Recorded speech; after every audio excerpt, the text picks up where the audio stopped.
Royal Challengers Bengaluru ने आखिरकार Indian premiere league का खिताब जीत ही लिया है। आरसीबी का 17 साल का इंतजार खत्म हुआ। आरसीबी में पहली बार आईपीएल टाइटल जीता है। रोमांचक फाइनल में रॉयल चैलेंजर्स बेंगलुरु ने पंजाब किंग्स को 6 रन से हरा दिया। मैच जीतने के बाद विराट कोहली बेहद भावुक नजर आए। तस्वीरें भी आपको इस वक्त दिखा रहे हैं। अहमदाबाद के नरेंद्र मोदी स्टेडियम में खेले गए मैच में बेंगलुरु ने 9 विकेट खोकर 190 रन बनाए थे और 191 रन का टारगेट चेस कर रही पंजाब किंग्स 184 रन ही बना सकी। बेंगलुरु की ओर से विराट कोहली ने 35 गेंद पर 43 रन बनाए। जितेश ने तेज बल्लेबाजी की और 10 गेंद में 24 रन बनाए। तो वहीं कृणाल पांड्या और भुवनेश्वर कुमार ने भी 2 विकेट लिए। तो तस्वीरें आप देखिए, जश्न की तस्वीरें हैं। पंजाब से अर्शदीप सिंह और काइल जेम्सन ने 3-3 विकेट लिए थे और उसके बाद जश्न का माहौल पूरे स्टेडियम में देखने को मिला हुआ था। ये जीत विराट कोहली के लिए बेहद ही खास है। यही वजह थी कि वो फाइनल में मैच जीतने से पहले ही भावुक हो गए थे और मैच के बाद खुद को रोक नहीं पाए और रोने लगे। और आखिरकार विराट कोहली ने आईपीएल की उस चमचमाती ट्रॉफी को चूमा जिसका इंतजार वो 17 साल से कर रहे थे। मैच के बाद विराट कोहली ने कहा कि कभी नहीं सोचा था कि ये पल आएगा। ये जीत अविस्मरणीय है। साथ ही उन्होंने एबी डिविलियर्स और फैंस का भी शुक्रिया अदा किया। विराट कोहली ने कहा ये जीत जितनी टीम की है उतनी ही फैंस की है।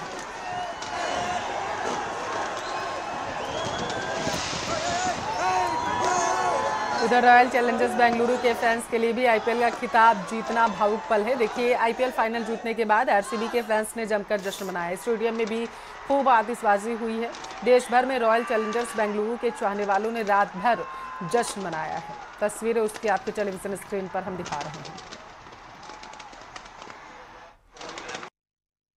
RCB, finally we got the cup. Cup has arrived to this one. This is the King Kohli Academy. RCB 18 साल से आईपीएल में फाइनल मैच नहीं जीता था। कोहली की नेतृत्व में हम लोग वर्ल्ड कप आईपीएल मैच जीते, ये हमारे लिए बहुत खुशी की बात है। Very happy for this moment because it's been 18 years. So we are very happy and you can see the celebration over there. And yeah, of course for our Virat Kohli.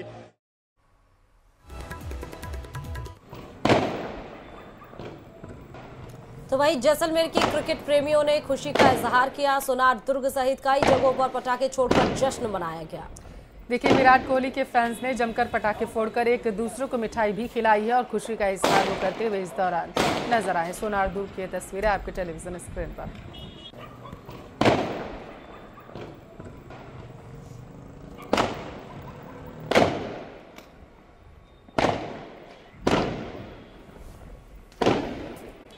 Jaisalmer में जासूसी के आरोप में पकड़े गए सरकारी कर्मचारी शकूर खान केस में एक बहुत बड़ा अपडेट आया है, आपको वो देंगे।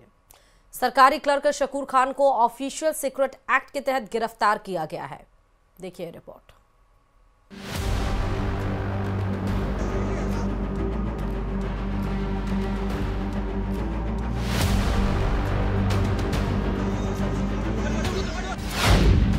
शकूर से मिले जासूसी के सबूत। पाकिस्तान में ली जासूसी की ट्रेनिंग।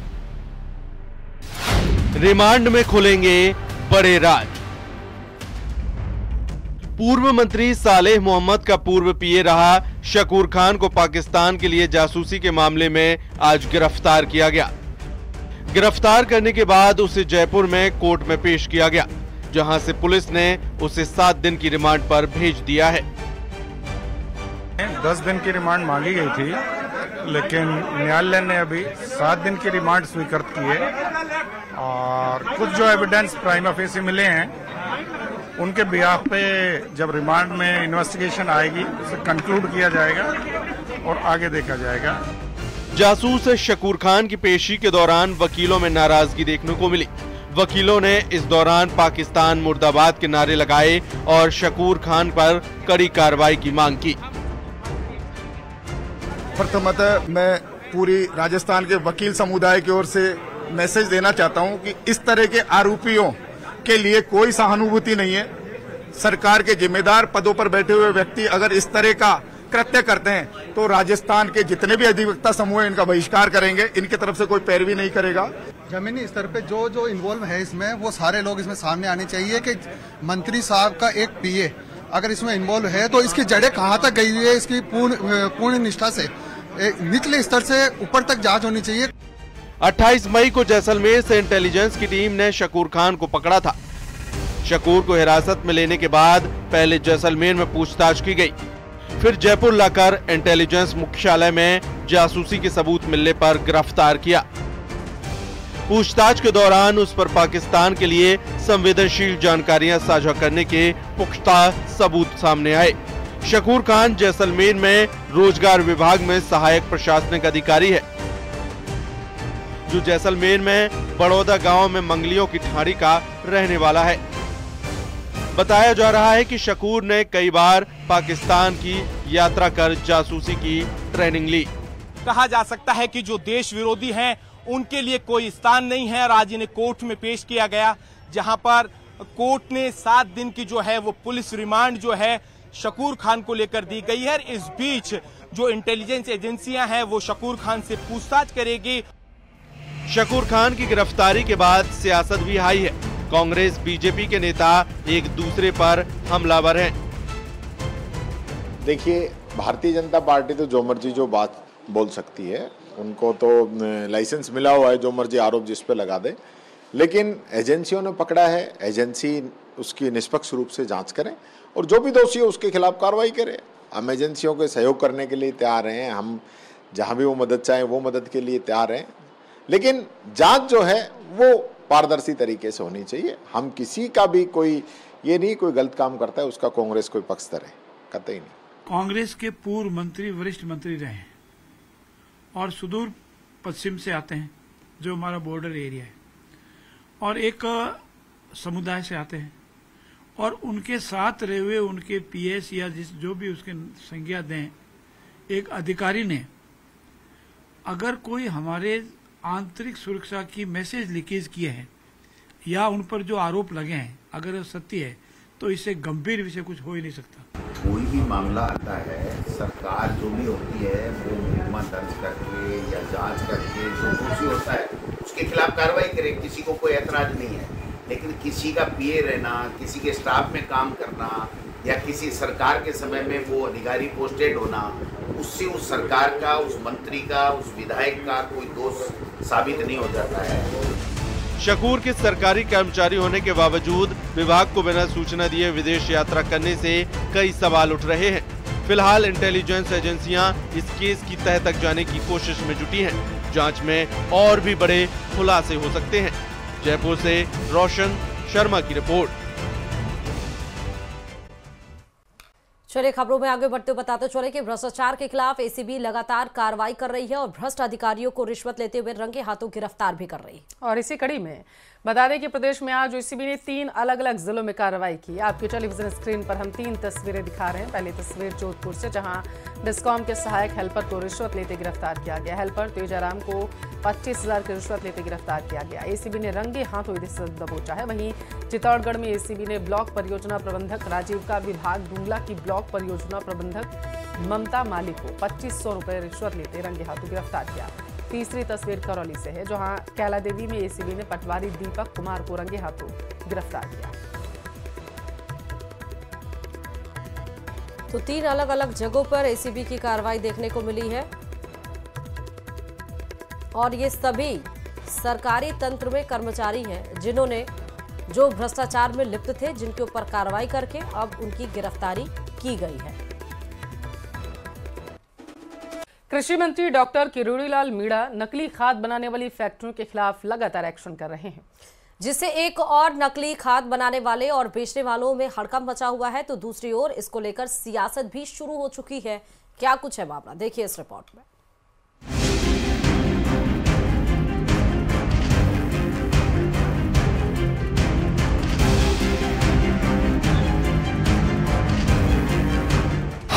नकली खाद फैक्ट्रियों पर नकेल,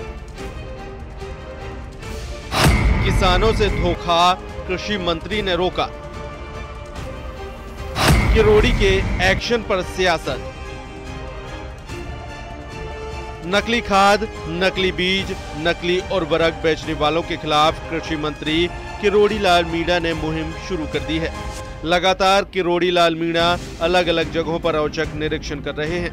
इसी क्रम में वो श्री गंगानगर पहुंचे। रिको इंडस्ट्री एरिया स्थित शंकर सीड्स, शक्ति seeds, harvester food, Lakshmi seed पर छापेमारी की कार्रवाई की। नकली खाद बीज बेचने वालों के खिलाफ नाराजगी जाहिर की। भरोसा दिलाया कि दोषियों के खिलाफ कड़ी कार्रवाई की जाएगी। हमारे साथ बात करने के लिए किरोड़ी लाल मीणा जी मौजूद हैं। डॉक्टर साहब, धान की कटोरी तो है राजस्थान का सबसे बड़ा कटोरा लेकिन उस धान की कटोरी को, धान के कटोरों को योजनाबद्ध तरीके से खाली करवाया जा रहा है। जो धान होता है, चाहे यहाँ पर ज्वार हो, ज्वार हो, गेहूँ हो, धान हो, सबकी घटिया क्वालिटी यहाँ पर दी जा रही है। और कुछ मुट्ठी भर व्यापारी इसमें इन्वॉल्व है, पूरे व्यापारी नहीं है।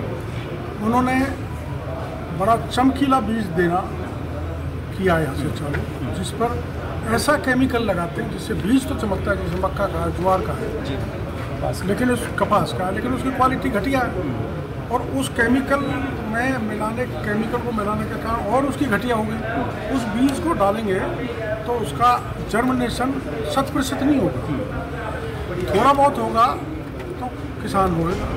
जबकि अजमेर में अवैध खाद फैक्ट्री पर कृषि मंत्री किरोड़ी लाल मीणा के एक्शन के बाद अब राजनीतिक बयान भी लगातार तेज हो गए हैं। पक्ष और विपक्ष एक दूसरे पर अवैध फैक्ट्रियां संचालित करने का आरोप लगाते नजर आ रही हैं। नकली खाद बीज बेचने वालों पर हो रही कार्रवाई को लेकर कांग्रेस के नेता और पूर्व आरटीडीसी अध्यक्ष धर्मेंद्र राठौड़ ने सवाल उठाए। कहा कि बीजेपी डबल इंजन की सरकार होने के बावजूद कांग्रेस पर आरोप लगाती है, लेकिन कार्रवाई नहीं करती। किशनगढ़ में अवैध खाद की फैक्ट्रियां भी पकड़ी गई। किसके संरक्षण में काम हो रहा था, जनता को सब समझ में आ रहा है। तो वहीं बीजेपी ने भी इसको लेकर कांग्रेस पर निशाना साधा। कांग्रेस किशनगढ़ विधायक विकास चौधरी के गांव अवैध खाद फैक्ट्री मिलने पर जांच की मांग की। जो कांग्रेस के प्रदेश अध्यक्ष गोविंद सिंह डोटासरा और उन्होंने जिस प्रकार के आरोप, और जो कांग्रेस के विधायक किशनगढ़ के हैं विकास चौधरी जी, जिस प्रकार के आरोप उन्होंने हमारे केंद्रीय कृषि राज्य मंत्री माननीय भागीरथ जी चौधरी पर लगाए, वो बिल्कुल तथ्यहीन, निराधार है। क्योंकि इस बात की प्रामाणिकता है और ऑन रिकॉर्ड है कि ये सभी फैक्ट्रियों को जो लाइसेंस दिए गए, वो जैविक खाद बनाने के लाइसेंस दिए गए थे। सरकार बने आपके 1.5 साल हो गए राजस्थान, और भारत सरकार को में आप मोदी जी को तीसरी बार प्रधानमंत्री बनने का मौका लगा है। 11 साल से ज़्यादा हो गया है। ये आप कांग्रेस को कब तक कोसते रहोगे? आप खुद कुछ करके तो बताओ। हर बात होती है कांग्रेस को आप कोसते हो, कांग्रेस को आप दोस्त बनते। भाई कांग्रेस की सरकार नहीं, अब सरकार आपकी है। अगर कहीं गलती है, दोष है, हमारी सरकार के टाइम में हुआ है, तो आप क्यों नहीं कार्रवाई करते हो? ये केवल राजनीतिक द्वेषता के वश ये काम किया। कांग्रेस का ये चरित्र ही बन गया है। वो हमेशा किया, जो पाप किया है उनके राज्य में किया है। लाइसेंस मिले हैं वो सारे उनके राज्य में, उनके समय में मिले हैं, और आरोप वो लगा रहे हैं भारतीय जनता पार्टी की सरकार और नेताओं पे, जो कि बेबुनियाद है। उधर हनुमानगढ़ में नकली खाद और नकली बीज बेचने वालों पर कार्रवाई की मांग को लेकर किसानों ने मुख्यमंत्री के नाम जिला कलेक्टर को ज्ञापन सौंपा। इस दौरान किसानों ने कृषि मंत्री किरोड़ी लाल मीणा की कार्रवाई के समर्थन करते हुए हनुमानगढ़ जिले में भी कार्रवाई करने की मांग रखी। जो लगातार पूरे राजस्थान में और हनुमानगढ़ जिले में नकली खाद DAP जो मिल रही है, पिछले 1-2 सालों से हनुमानगढ़ जिले के किसान को बर्बाद कर दिया है।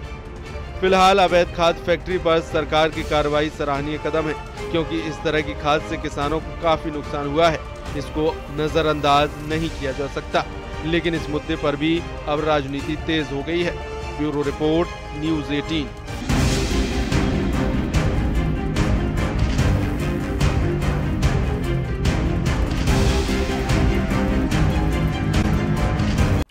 राजस्थान की राजनीति में एक बार फिर से हलचल तेज हो गई है। पूर्व सहकारिता मंत्री उदयलाल आंजना पर भ्रष्टाचार के गंभीर आरोप लगे हैं, और इन आरोपों को लेकर कांग्रेस और भाजपा आमने सामने आ गई। कांग्रेस ने इस मामले को भाजपा की राजनीतिक साजिश करार देते हुए राज्यपाल, ACB, अन्य प्रशासनिक अधिकारियों से मुलाकात भी की है। समझिए आपकी मामला रिपोर्ट में।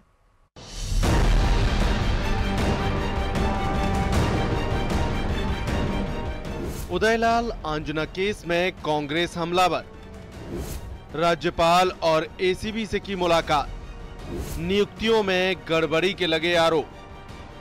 कांग्रेस के उच्च स्तरीय प्रतिनिधिमंडल ने राज्यपाल हरिभाऊ बागड़े से मुलाकात की, जिसमें कांग्रेस प्रदेश अध्यक्ष गोविंद सिंह डोटासरा, नेता प्रतिपक्ष टीकाराम जूली और पूर्व मंत्री उदयलाल आंजना शामिल थे। प्रतिनिधिमंडल ने राज्यपाल से आग्रह किया कि आंजना के खिलाफ लगाए गए आरोप बेबुनियाद हैं और भाजपा द्वारा विपक्ष को बदनाम करने की रणनीति का हिस्सा है। राज्यपाल ने स्पष्ट किया है कि उदयलाल आंजना से संबंधित कोई भी फाइल या अनुमति की पत्रावली उनके पास अब तक नहीं आई है। उन्होंने आश्वासन दिया कि यदि कोई फाइल आती है तो उसमें सभी पक्षों की बात सुनी जाएगी। राज्यपाल से मुलाकात के बाद कांग्रेस प्रतिनिधिमंडल ने एसीबी के महानिदेशक से भी मुलाकात की। इस दौरान डोटासरा ने एसीबी से आग्रह किया कि आंजना के मामले की निष्पक्ष जांच की जाए और किसी भी तरह की राजनीतिक दबाव में कार्रवाई न हो। मैं समझता हूं कि कहीं न कहीं सरकार के किसी न किसी तरीके से उस अखबार के पास में कोई न्यूज़ पहुंचाई होगी, तभी उन्होंने उस अखबार को फ्लैश किया होगा। तो हम लोग आज एक ज्ञापन लेकर के अपनी बात रखने के लिए गए थे कि साहब जो ये खबरें आ रही हैं और जिस प्रकार के समाचार पत्र के माध्यम से जो आरोपों की बात की जा रही है उनमें कहीं कोई सत्यता नहीं है। तो इसका तो समय पर मैं पूर्ण रूप से जवाब दे दूंगा, इसमें तो कोई दो राय नहीं है। मैंने मंत्री रहते ऐसा कोई कृत्य नहीं किया। ये तो सहकारिता विभाग के कर्मचारियों से, राजस्थान के किसानों से जो सहकारिता से जुड़े हुए उनसे, कि जितना नवाचार उदयलाल आंजना के मंत्री रहते हुए सहकारिता विभाग में हुआ है उतना किसी भी कार्यकाल में कभी नहीं हुआ है। लगातार ये लोग प्रयास कर रहे हैं कि कांग्रेस के नेता हैं उनको परेशान किया जाए, कांग्रेस पार्टी की छवि को खराब किया जाए, और यही कारण है हम अभी राज्यपाल महोदय से मिलकर आए। आंजना जी के लिए जो कहा, आप ये बताइए, वो तो मना कर रहे हैं कि मेरे पास कोई फाइल ही नहीं है। वहीं मामले को लेकर बीजेपी ने क्या कहा, सुनिए। देखिए, कांग्रेस पार्टी के नेता क्या करना चाहते हैं, क्या कहना चाहते हैं, कुछ समझ नहीं आता। 3 दिन पहले प्रदेश अध्यक्ष गोविंद सिंह डोटासरा जी बड़ी बड़ी डींगे मार रहे थे कि सरकार भाजपा की, लेकिन चल हमारी रही है, अफसर हमारी ही सुन रहे हैं। अब जब उनके नेताओं के खिलाफ, उनके भ्रष्ट नेताओं के खिलाफ जांच एजेंसीज कार्रवाई कर रही हैं, तो वो यहाँ भाग रहे हैं, वहां भाग रहे हैं, कभी राज्यपाल जी से गुहार लगाते हैं, कभी और कहीं जा रहे हैं। डोटासरा ने कहा कि ये एक सुनियोजित साजिश है। झूठी खबरों के जरिए विपक्ष को डराने और बदनाम करने की कोशिश की जा रही है। अब आपको पूरा मामला बताते हैं। हाल ही में खबर आई थी कि उदयलाल आंजना पर सहकारी समितियों में मैनेजरों की नियुक्तियों में गड़बड़ी के आरोप लगे हैं। इसके आधार पर एसीबी ने राज्यपाल से एफआईआर की अनुमति मांगी है, लेकिन कांग्रेस की आपत्ति के बाद राज्यपाल हरिभाऊ बागड़े ने स्पष्ट किया कि ऐसी कोई फाइल उनके पास नहीं पहुंची है। वहीं दूसरी ओर सहकारिता विभाग के वर्तमान मंत्री गौतम कुमार तक और आंजना के बीच तल्खी बढ़ गई है। विभाग में भ्रष्टाचार को लेकर दोनों आमने सामने हैं। तो वहीं कांग्रेस प्रतिनिधिमंडल अब मुख्य सचिव सुधांशु पंत से मिलने की तैयारी में है। पार्टी का कहना है कि इस पूरे मामले को सियासी हथियार की तरह इस्तेमाल किया जा रहा है, जिसका मुंह तोड़ जवाब दिया जाएगा। राजस्थान की राजनीति में ये मामला अब केवल एक भ्रष्टाचार के आरोप का नहीं, बल्कि सत्ता और विपक्ष के बीच संघर्ष का प्रतीक बन चुका है। कांग्रेस इसे लोकतांत्रिक संस्थाओं पर हमला मान रही है, जबकि भाजपा इसे जवाबदेही की प्रक्रिया कह रही है। आने वाले दिनों में ये मुद्दा और गरमाने की संभावना है। न्यूज़ 18 राजस्थान के लिए जयपुर से अरबाज अहमद की रिपोर्ट।